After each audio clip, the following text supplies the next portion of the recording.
Hello friends, இது part 4 pleating video. இந்த previous 3 வீடியோவும் பார்த்துருப்பீங்க. இது செஸ்ட் ப்ளீட்ஸை எப்படி அரேஞ்ச் பண்ணலாம் அப்படிங்கிறது தான் நான் இப்போ காட்டியிருக்கேன்.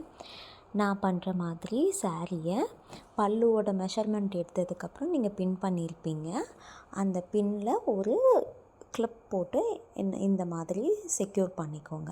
செக்யூர் பண்ணிவிட்டு நான் பண்ணுற மாதிரி ஒவ்வொரு ப்ளீட்டாக நீட்டாக எடுத்து அலைன் பண்ணிக்கிட்டே வாங்க.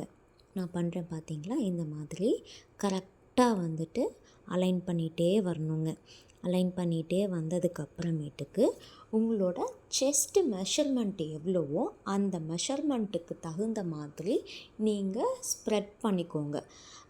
அந்த சாரியோட அந்த செஸ்ட் பார்ட்டை நீங்கள் ஸ்ப்ரெட் பண்ணிவிட்டு அண்ட் தென் நீங்கள் ஒரு நீட்டாக அயன் கொடுத்துக்கோங்க.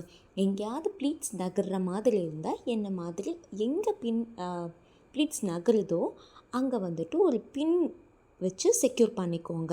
ஹிப் பெல்ட் போடுற பழக்கம் இருந்துச்சுன்னா உங்களோட செஸ்ட் மெஷர்மெண்ட்டுக்கு தகுந்த மாதிரி நீங்கள் அயன் கொடுத்தீங்கன்னா போதுங்க. நீங்கள் ஹிப் பெல்ட் யூஸ் பண்ணாதவங்களாக இருந்தீங்கன்னா கொஞ்சம் எக்ஸஸ் ஃபேப்ரிக்காக எடுத்து, அதாவது எக்ஸ்ட்ரா ஃபேப்ரிக்கை நான் அயன் பண்ணுற மாதிரி நீங்கள் அயன் பண்ணிக்கோங்க. அயன் பண்ணிக்கிட்டிங்கன்னா கொஞ்சம் நீட்டாக இருக்கும். ப்ளீட்ஸ் கலையாமல் இருக்கும். பேசிக்காக நம்ம எதுக்கு இது பண்ணுவோம்னா, ஹிப் பெல்ட் போட்டால் நகராமல் இருக்கும். நீ ஹிப் பெல்ட் போடலைன்னா எக்ஸ்ட்ரா ஃபேப்ரிக் வச்சு இப்படி அயன் பண்ணிக்கிட்டிங்கன்னா சாரீ அந்த பக்கம் இந்த பக்கம் நகர்ந்தாலும் ப்ளீட்ஸ் அப்படியே இருக்கும். அரேஞ்ச் பண்ணுறதுக்கு உங்களுக்கு ஹெல்ப்ஃபுல்லாக இருக்கும். அதுக்காக தான் நம்ம எக்ஸ்ட்ரா அயன் கொடுக்கறது. அவ்வளோதாங்க. செஸ்ட் ப்ளீட்ஸை நீட்டாக அரேஞ்ச் பண்ணியாச்சு.